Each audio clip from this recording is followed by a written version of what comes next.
الحمد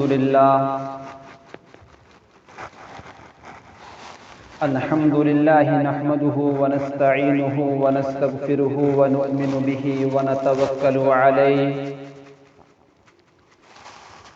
ونعوذ بالله من شرور أنفسنا ومن سيئات أعمالنا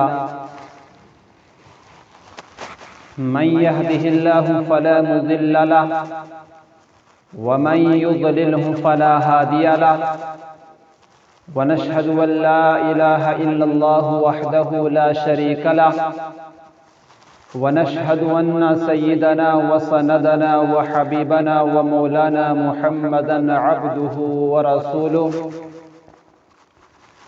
قال الله تبارك وتعالى في كلامه المبارك بعد أعوذ بالله من الشيطان الرجيم بسم الله الرحمن الرحيم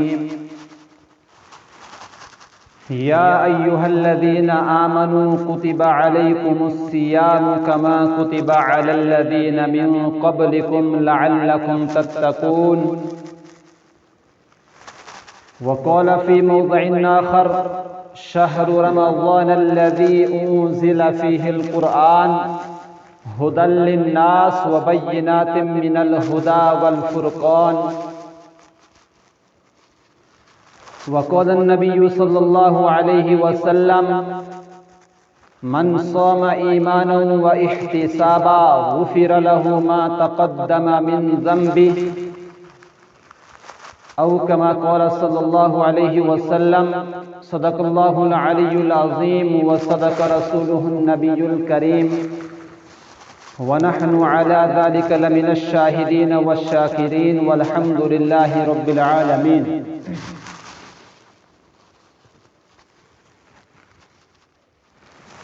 میرے ایمانی بھائیوں، بزرگوں، دوستوں، نوجوان ساتھیوں،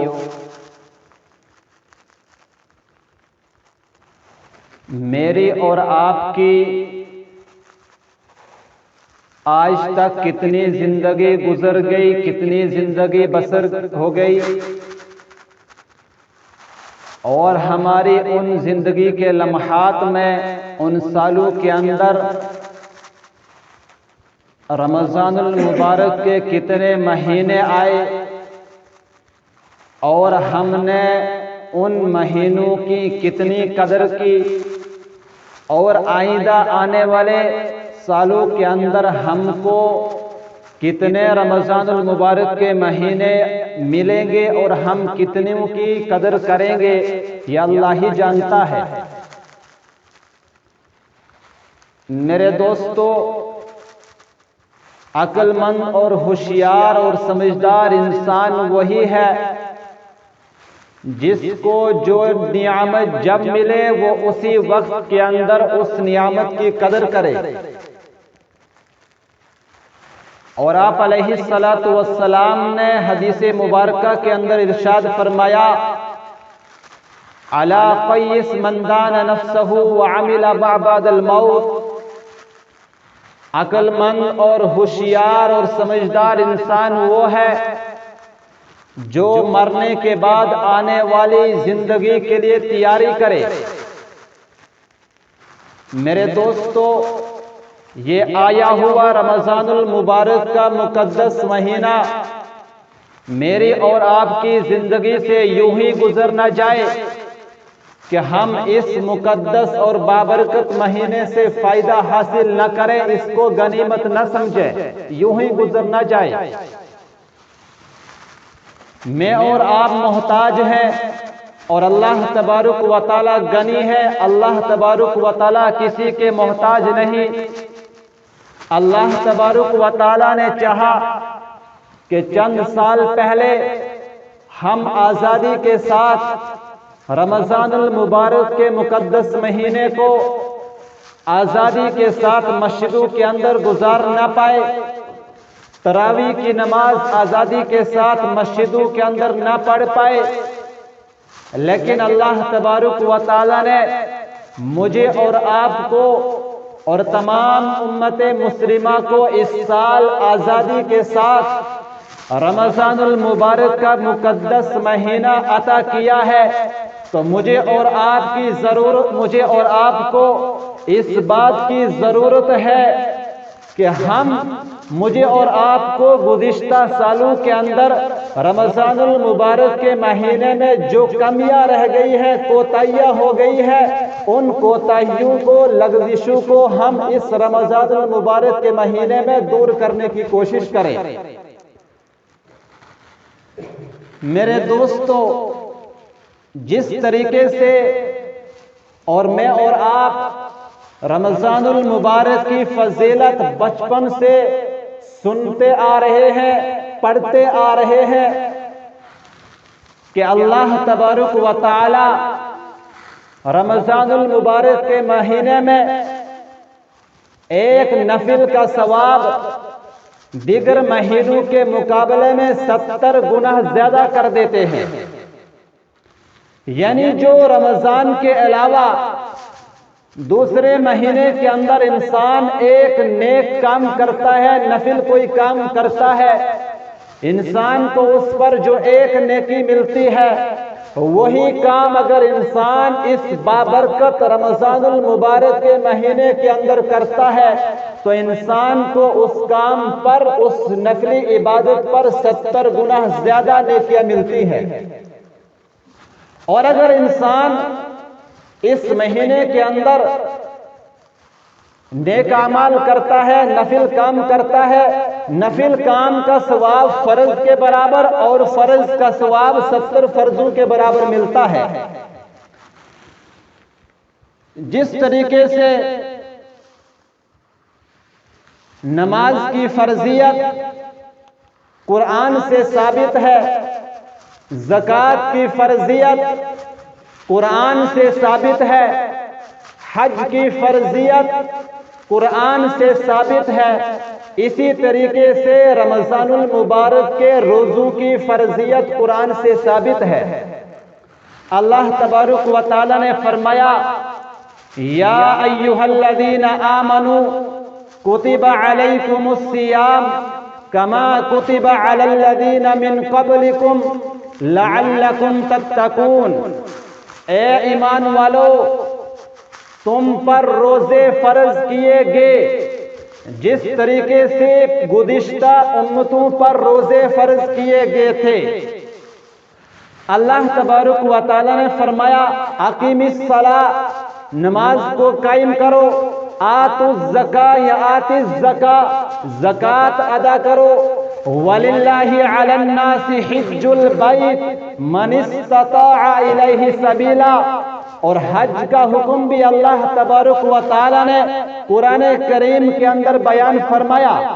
لیکن جہاں پر نماز کی فرضیت قرآن کے اندر آئی، زکوٰۃ کی فرضیت قرآن کے اندر بیان کی، حج کی فرضیت قرآن کے اندر بیان کی، تو اللہ تبارک و تعالی نے ساتھ میں علت اور وجہ کو بیان نہیں کیا کہ نماز فرض کر رہا ہوں، وجہ کیا ہے؟ زکوٰۃ کا حکم نافذ کر رہا ہوں، اس کی وجہ اور علت کیا ہے؟ حج کی فرضیت بیان کر رہا ہوں، وجہ کیا ہے، علت کیا ہے؟ بیان نہیں کی۔ لیکن جہاں پر اللہ تبارک و تعالی نے روزے کی فرضیت کو بیان کیا تو ساتھ میں روزے کی فرضیت کی جو علت ہے، وجہ ہے، سبب ہے، اس کو بھی بیان کر دیا۔ وہ کیا ہے؟ فرمایا، لعلکم تتقون، تاکہ تم متقی اور پرہیزگار بن جاؤ۔ متقی کس کو کہتے ہیں؟ پرہیزگاری کس کو کہتے ہیں؟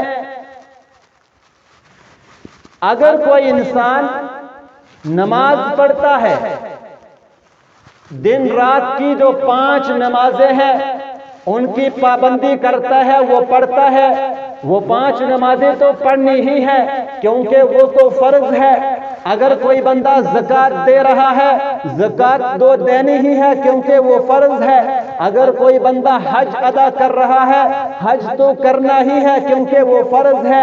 لیکن انسان ان تمام فرائض کے ساتھ ساتھ ان تمام منکرات اور منعیات کی تمام چیزوں سے اپنے آپ کو بچائے گا، بچاتا ہے تو اس انسان کو متقی اور پرہیزگار کہا جائے گا۔ اور اگر کوئی انسان تمام کے تمام فرائض ادا کرتا ہے، لیکن فرائض ادا کرنے کے ساتھ ساتھ منعیات سے، منکرات سے اپنے آپ کو نہیں بچاتا، گناہوں سے اپنے آپ کو نہیں بچاتا، وہ انسان متقی اور پرہیزگار نہیں ہو سکتا۔ دو چیزیں اللہ تبارک و تعالیٰ نے فرائض کے ساتھ بیان کی ہیں، تأمرون الناس بالبر وتنسون عن المنکر، کہ تم فرائض کے ساتھ ساتھ، فرائض کی ادائیگی کے ساتھ ساتھ لوگوں کو نیک اعمال کا حکم کرو، نیک کاموں کا حکم کرو، وتنہون عن المنکر، اور لوگوں کو برائیوں سے روکو، گناہوں سے روکنے کی کوشش کرو۔ دو چیزیں ہیں، اگر انسان فرائض کے ساتھ ساتھ نیک کام کرتا ہے، منکرات اور منعیات سے اپنے آپ کو بچاتا ہے، وہ متقی اور پرہیزگار کہا جائے گا۔ اگر انسان فرائض کی ادائیگی کے ساتھ ساتھ اپنے آپ کو منکرات سے اور منعیات سے نہیں بچاتا، وہ انسان متقی اور پرہیزگار نہیں ہو سکتا۔ اگر متقی اور پرہیزگاری کی ڈیفینیشن اور تعریف ہم آسان لفظوں میں سمجھنا چاہیں تو اللہ تبارک و تعالیٰ نے آسان لفظوں کے اندر قرآن کے آغاز میں بیان کر دیا، فرمایا ذالک الکتاب لا ریب فیہ ھدی للمتقین، یہ وہ کتاب ہے جس کے اندر شک و شبہ کی کوئی گنجائش نہیں ہے، ھدی للمتقین، یہ جو کتاب ہے یہ ہدایت ہے۔ کن لوگوں کے لیے ہدایت ہے؟ متقیوں کے لیے ہدایت ہے، پرہیزگاروں کے لیے ہدایت ہے۔ وہ متقی اور پرہیزگار لوگ کون ہے؟ آگے اللہ تبارک و تعالیٰ نے فرمایا الذین یؤمنون بالغیب ویقیمون الصلاۃ ومما رزقناہم ینفقون۔ فرمایا یہ قرآن کریم جو کتاب ہے یہ ہدایت ہے متقیوں کے لیے۔ متقی اور پرہیزگار لوگ کون ہیں؟ فرمایا یؤمنون بالغیب، جو اللہ پر ایمان لائے، جنہوں نے اللہ کو مان لیا، وَيُقِيمُونَ الصَّلَاةَ، جنہوں نے نماز کو قائم کیا، وَمِمَّا رَزَقْنَاهُمْ يُنْفِقُونَ، اور وہ لوگ جو اللہ کے دیے ہوئے مال کو، اللہ کی دی ہوئی نعمت کو خرچ کرتے ہیں، اور کس طریقے سے خرچ کرتے ہیں؟ اللہ کی منشی کے مطابق، اللہ کے احکامات کے مطابق۔ تین چیزیں ہیں، اللہ پر ایمان لانا اور عبادات کو قائم کرنا، اور تیسری بات ہے اللہ کی راہ میں خرچ کرنا۔ اور یہاں پر اللہ تبارک و تعالیٰ نے صلاۃ کو جو لفظ لگایا ہے اس کے اندر تمام عبادات آ گئی۔ صلاۃ کے لفظ کے اندر تمام عبادات آ جاتی ہیں۔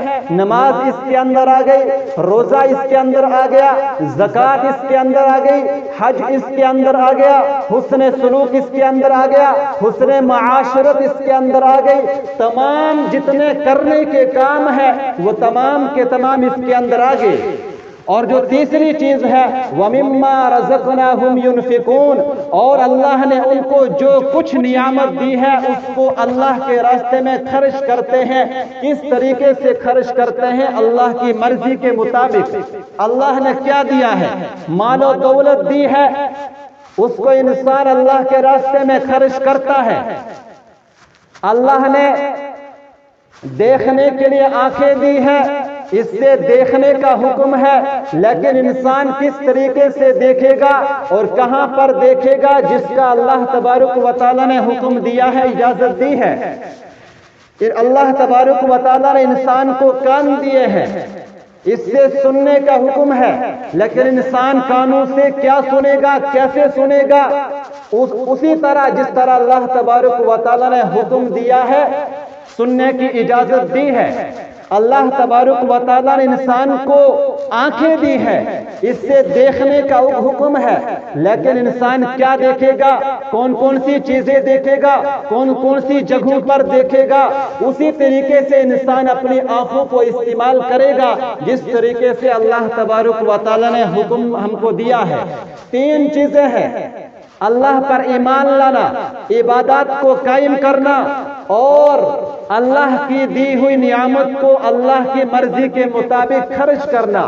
جس بھی آدمی کے اندر یہ تین چیزیں آ جائیں گی، جس بھی بندے کے اندر یہ تین چیزیں پائی جائیں گی، سمجھ لو وہ انسان متقی اور پرہیزگار ہے۔ ہمارے معاشرے کے اندر متقی اور پرہیزگار اس آدمی کو سمجھا جاتا ہے جو مسجد کے کونے میں پڑا ہو، بڑا سا جبہ لگایا ہوا ہو اور ہاتھ کے اندر بڑی سی تسبیح موجود ہو اور دن رات وہ تسبیح پڑھ رہا ہو۔ میں اور آپ اور آج معاشرے کے اندر اس کو متقی اور پرہیزگار سمجھا جاتا ہے، حالانکہ اگر وہ عبادات تو کر رہا ہے، دن رات نوافل تو پڑھ رہا ہے، زکوٰۃ و صدقات کے اندر بڑھ چڑھ کر حصہ لے رہا ہے، لیکن اپنے آپ کو منکرات سے، منعیات سے، گناہوں سے اپنے آپ کو نہیں بچاتا، وہ آدمی متقی اور پرہیزگار نہیں ہو سکتا۔ اور اس امت پر اللہ تبارک و تعالی نے جو احکامات، فرائض، جو چیزیں لازم قرار دی ہیں، جن پر اسلام کی بنیاد ہے، 5 چیزیں ہیں: ایمان، نماز، کلمہ، روزہ، زکوٰۃ اور حج۔ یہ جو 5 چیزیں ہیں، تقریباً یہ 5 چیزیں گزشتہ امتوں کے اندر بھی فرض تھی، گرچہ کچھ کمی اور بیشی کے ساتھ تھی۔ پہلی چیز ایمان۔ میں اور آپ اور تمام ایمان والے پڑھتے ہیں لا الہ الا اللہ محمد رسول اللہ صلی اللہ علیہ وسلم، ہم تمام پڑھتے ہیں۔ اسی طریقے سے حضرت موسیٰ علیہ السلام کی قوم پڑھتی تھی لا الہ الا اللہ موسیٰ کلیم اللہ۔ اسی طریقے سے حضرت عیسیٰ علیہ السلام کی قوم پڑھتی تھی لا الہ الا اللہ عیسیٰ روح اللہ۔ اور اسی طریقے سے جتنے نبی اس دنیا کے اندر تشریف لائے ہیں، ہر ایک نبی کی قوم اپنے نبی کے نام کے ساتھ کلمہ پڑھتی تھی۔ تو معلوم یہ ہوا کہ ایمان کے اندر، کلمہ پڑھنے کے اندر یہ امت اور گزشتہ تمام امتیں مشترک ہیں۔ دوسرے نمبر پر نماز آ گئی، اس امت پر نماز فرض ہے، تو اسی طریقے سے گزشتہ تمام امتوں پر نماز فرض تھی، لیکن نماز پڑھنے کا جو طریقہ میرا اور آپ کا ہے، امت مسلمہ کا ہے، امت محمدیہ کا ہے، یہ طریقہ گزشتہ امت کے اندر نہیں تھا، بلکہ بعض امتوں کو صرف قیام فرض تھا، بعض امتوں کو صرف سجدہ فرض تھا، اور بعض امتیں ایسی تھیں جن کو صرف رکوع فرض تھا۔ اسی طریقے سے پھر زکوٰۃ آ گئی، حج آ گئی۔ گویا کہ جتنی عبادات ہمارے اندر ہے، ہم پر جو فرض ہے، یہ تمام کی تمام عبادتیں گزشتہ امتوں پر بھی فرض تھی۔ میرے دوستو، یہ رمضان المبارک کا مقدس مہینہ چل رہا ہے۔ اللہ تبارک و تعالیٰ نے مجھے اور آپ کو یہ بابرکت مقدس مہینہ عطا فرمایا ہے۔ میں نے پہلے عرض کیا کہ میں اور آپ بچپن سے یہ سنتے آ رہے ہیں کہ اس مہینے کے اندر نفل کا ثواب فرض کے برابر اور فرض کا ثواب 70 فرضوں کے برابر ہو جاتا ہے۔ میں اور آپ کوشش کریں کہ اس مہینے کو پورے سال میں سے 11 مہینے جو ہیں وہ اپنے کاموں کے اندر لگائیں، اور ایک جو یہ رمضان المبارک کا مقدس مہینہ ہے، ہم اس مقدس مہینے کی بابرکت گھڑیوں کو اللہ کی عبادت کے اندر لگانے کی کوشش کریں۔ آج دیکھنے کے اندر آتا ہے، پہلے دور تو ایسا تھا کہ تمام امت مسلمہ مشترکہ طور پر روزے رکھتے تھے، تراویحوں کے اندر بڑھ چڑھ کر حصہ لیتے تھے، نفلی عبادات کے اندر بڑھ چڑھ کر حصہ لیتے تھے، لیکن آئے دن دیکھنے کے اندر، کارگزاریوں کے مطابق، سننے کے مطابق ایسا لگتا ہے کہ امت مسلمہ کے اندر بہت سارے افراد ایسے ہیں جو اپنے گھریلو کاروبار کی وجہ سے، اپنے کام کاج کی وجہ سے، یا کسی چھوٹی موٹی بیماری کی وجہ سے رمضان المبارک کے روزے جو فرض ہیں، جو کسی حالت میں چھوڑنے کی اجازت نہیں ہے، ان کو چھوڑ دیتے ہیں۔ پھر رہ گئی رمضان المبارک کی دوسری عبادات، رات کے اندر تراویح ہے۔ امت مسلمہ کی اکثریت ایسی ہے جو تراویح سے غافل ہے، جو تراویح کی نماز جو سنت مؤکدہ ہے اس کو ادا نہیں کرتے۔ اس کے علاوہ یہ تو وہ چیزیں ہیں جو لازم اور ضروری ہے، لازم اور ضروری اور اہم چیزیں ہیں، ان کے اندر کوتاہیاں پائی جا رہی ہیں۔ اور جو دوسری عبادات نفل عبادات ہیں، مجھے اور آپ کو کیا چاہیے تھا کہ ہم گزشتہ مہینوں کے مقابلے میں اس مہینے کے اندر نوافل کے اندر زیادتی کرتے، جتنے نفل کام ہیں ان کے اندر زیادتی کرتے، بڑھ چڑھ کر حصہ لیتے۔ ہم تو جو لازم اور ضروری اہم کام ہے ان کے اندر کوتاہیاں کر رہے ہیں۔ میرے دوستو، اللہ تبارک و تعالیٰ نے مجھے اور آپ کو یہ موقع دیا ہے، نہ جانے آئندہ مجھے اور آپ کو یہ موقع ملے گا یا نہیں، ہم کو رمضان المبارک کا مقدس مہینہ میسر ہوگا یا نہیں۔ اگر اللہ تبارک و تعالیٰ نے ہمیں یہ دیا ہے، ہم اس کی قدر کریں، کیونکہ آپ علیہ السلام نے فرمایا ہے کہ عقل مند ہوشیار انسان وہی ہے جو مرنے کے بعد والی زندگی کے لیے تیاری کرے، اور جس کو جو نعمت جب ملے وہ اسی وقت اس نعمت کی قدر کرے۔ اگر انسان کے دل کے اندر یہ شوق ہو، اگر انسان کے دل کے اندر تمنا ہو کہ میں رمضان المبارک کا روزہ ضرور رکھوں گا، رمضان المبارک کی عبادت ضرور کروں گا، تو انسان چاہے کسی بھی حال کے اندر ہو، چاہے کہیں بھی چلا جائے، انسان رمضان کے روزے کو نہیں چھوڑ سکتا، رمضان کی عبادت کو نہیں چھوڑ سکتا۔ آج سے چند دن پہلے کی بات ہے، رمضان شروع ہونے سے پہلے چند دنوں کی بات ہے، ہمارے ایک استاد ہے، ان کے پاس ایک آدمی آیا اور کہنے لگا کہ رمضان المبارک کا مقدس مہینہ شروع ہو رہا ہے، اور جو گزشتہ 2 سال ہر ملک کے اندر کچھ پابندیاں تھیں، تو میں ایک ایسے ملک کے اندر کام کرتا ہوں، نوکری کرتا ہوں، جہاں پر کوئی آدمی ایمان والا نہیں ہے، جہاں پر نماز کا نہ کوئی کسی کو پتہ ہے، روزوں کا کسی کو کوئی پتہ نہیں ہے۔ میں وہاں پر کام کرتا تھا، لیکن چند سالوں میں گھر میں آیا ہوں، لیکن اس سال جب ہر ملک کے اندر آنے جانے کی اجازت ہے تو میں اس سال وہاں پر واپس جا رہا ہوں۔ تو آگے سے استاد نے پوچھا کہ آگے رمضان المبارک کا مقدس مہینہ آ رہا ہے، آپ وہاں پر جاؤ گے، رمضان کے روزوں کا کیا ہوگا، روزہ کس طریقے سے رکھو گے؟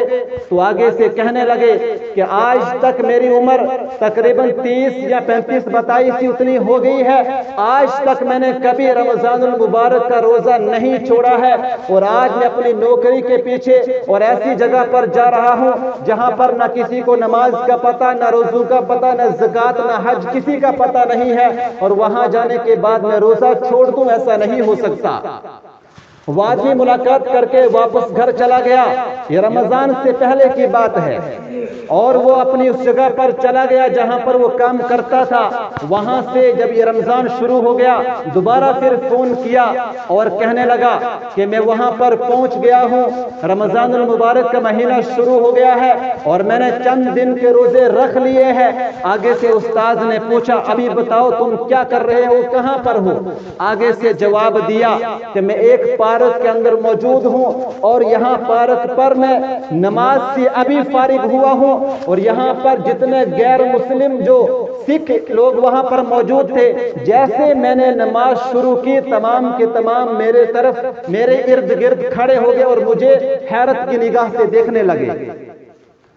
تو آگے سے پوچھا کیا جب آپ نماز پڑھ رہے تھے اس وقت آپ کو شرم محسوس نہیں ہوئی؟ تو آگے سے جواب دیا کہ میں اپنے مالک کے سامنے کھڑا تھا، اپنے مالک کے سامنے اپنا سر جھکا رہا تھا، عبادت کر رہا تھا، تو اپنے مالک کے سامنے سر جھکانے میں مجھے کون سی شرم آتی؟ اور آگے سے کہنے لگے، اور ایک مزیدار بات انہوں نے کہی، اور کہنے لگے کہ مجھے آج سجدہ کرنے کے اندر، نماز پڑھنے میں جتنی لذت اور مٹھاس اس پارک کے اندر ملی ہے، آج تک آج تک 30 سالوں کے اندر اتنا مزہ مجھے کسی مسجد کے اندر نماز پڑھنے میں نہیں آیا ہے۔ پوچھا کیوں؟ کہنے لگے کہ جب میں نماز کے لیے کھڑا ہوا، سجدے کے اندر گیا تو میرے دل کے اندر خیال آیا اور میں اپنے مالک سے کہنے لگا، اپنے خالق سے کہنے لگا، اے باری الہی، نہ جانے تیرے علم کے اندر یہ بات ہے، آج تک اس روئے زمین پر، آج تک اس جگہ جہاں پر میں نماز پڑھ رہا ہوں، نہ جانے یہاں پر کسی نے آج تک تیرے لیے سجدہ کیا ہے یا نہیں، شاید میں پہلا وہ انسان ہوں جس نے یہاں پر سجدہ کیا۔ تو میرے دوستو، اگر انسان کے اندر، انسان کے ذہن کے اندر یہ بات ہو کہ میں نے عبادات کرنی ہے، میں نے نماز کی پابندی کرنی ہے، میں نے زکوٰۃ پابندی کے ساتھ دینی ہے، رمضان المبارک کے روزے پابندی کے ساتھ رکھنے ہیں، تو انسان چاہے کہیں بھی چلا جائے، کسی بھی مسائل کے اندر پھنس جائے، انسان کبھی اپنی نماز کو نہیں چھوڑ سکتا، اپنے روزوں کو نہیں چھوڑ سکتا۔ اس لیے میرے دوستو، میں اور آپ کوشش کریں کہ ہم پابندی کے ساتھ رمضان المبارک کی قدر کرنے کی کوشش کریں اور رمضان المبارک کے روزے پابندی کے ساتھ رکھنے کی کوشش کریں۔ آئندہ ہفتے کے اندر اعتکاف کا جو عمل آ رہا ہے، انشاءاللہ آئندہ ہفتے جمعہ کے موقع پر بھی اس کی تفصیل کے ساتھ بات ہوگی۔ اگر آپ میں سے کوئی بندہ اعتکاف کے لیے تیار ہو تو وہ پہلے ہم سے رابطہ کرے، انشاءاللہ آئندہ جمعہ پر بھی اللہ تبارک و تعالیٰ سے دعا بھی کریں گے اور اعتکاف کا عمل بھی لایا جائے گا۔ اور دوسری بات عرض کروں گا کہ آج امت مسلمہ گناہوں کے اندر ملوث ہو چکی ہے، نافرمانیاں کر رہی ہے، جس کی وجہ سے اللہ تبارک و تعالیٰ مجھ سے اور آپ سے، تمام کائنات سے ناراض ہو چکا ہے۔ حضرت موسیٰ علیہ السلام اور اللہ تبارک و تعالیٰ کی تمام ناراضگیاں ہم کو نظر آ رہی ہے۔ موسیٰ علیہ السلام نے اللہ تبارک و تعالیٰ سے پوچھا تھا، اے باری الہی، آپ ہمیں بتائیں آپ کی ناراضگی کی جو علامت ہے وہ کیا ہے؟ مجھے، ہم دنیا والوں کو، کائنات کو کیسے پتا چلا کہ آپ ناراض ہیں؟ اللہ تبارک و تعالیٰ نے دو چیزیں بیان فرمائی تھی، ایک عرض کروں گا۔ اللہ تبارک و تعالیٰ نے فرمایا، آپ دیکھیں گے جب موسم بے موسم ہو جائیں گے، جب آپ کو دھوپ کی ضرورت ہوگی، بارشیں شروع ہو جائیں گی، آپ کو بارشوں کی ضرورت ہوگی تو اس ٹائم دھوپیں نکلیں گی۔ میرے دوستوں، میں اور آپ دیکھ رہے ہیں اور ہم ساتھ میں یہ جانتے ہیں، یہ رمضان المبارک کا جو مقدس مہینہ ہے، اس کا پہلا عشرہ رحمت کا تھا، دوسرا مغفرت کا ہے اور تیسرا جو ہے جہنم سے آزادی کا ہے۔ پہلا عشرہ گزر چکا، یہ عشرہ کون سا تھا؟ رحمت حاصل کرنے کا۔ اس کا مطلب صاف ہم کو نظر آ رہا ہے کہ ہم اللہ کی رحمت حاصل کرنے میں ناکام ہو چکے ہیں۔ اگر ہم نے کوشش کی ہوتی تو ہم نے اللہ کی رحمت کو حاصل کر لیا ہوتا، رحمت والی بارش کو ہم نے حاصل کر لیا ہوتا۔ اس لیے مجھے اور آپ کو ضرورت ہے کہ ہم اللہ کے سامنے اس بابرکت مہینے میں توبہ کریں، استغفار کریں، اپنے گناہوں سے معافی مانگنے کی کوشش کریں۔ انشاءاللہ ابھی نماز کا وقت ہو چکا ہے، نماز کے بعد انشاءاللہ ہم کچھ استغفار پڑھیں گے، اللہ کے سامنے اپنے گناہوں سے معافی مانگیں گے اور اللہ تبارک و تعالیٰ سے تمام امت مسلمہ کے لیے مانگیں گے، اور ہم سے جو گناہ ہوئے ہیں، خطائیں ہوئی ہیں، لغزشیں ہوئی ہیں، ان تمام سے ہم اللہ تبارک و تعالیٰ کے سامنے توبہ کریں گے۔ اللہ تبارک و تعالیٰ مجھے اور آپ کو، تمام کائنات کو گناہوں سے بچنے کی توفیق عطا فرمائے، اور یہ جو بابرکت اور مقدس مہینہ چل رہا ہے اس کی قدر کرنے کی توفیق عطا فرمائے۔ وآخر دعوانا ان الحمد للہ رب العالمین۔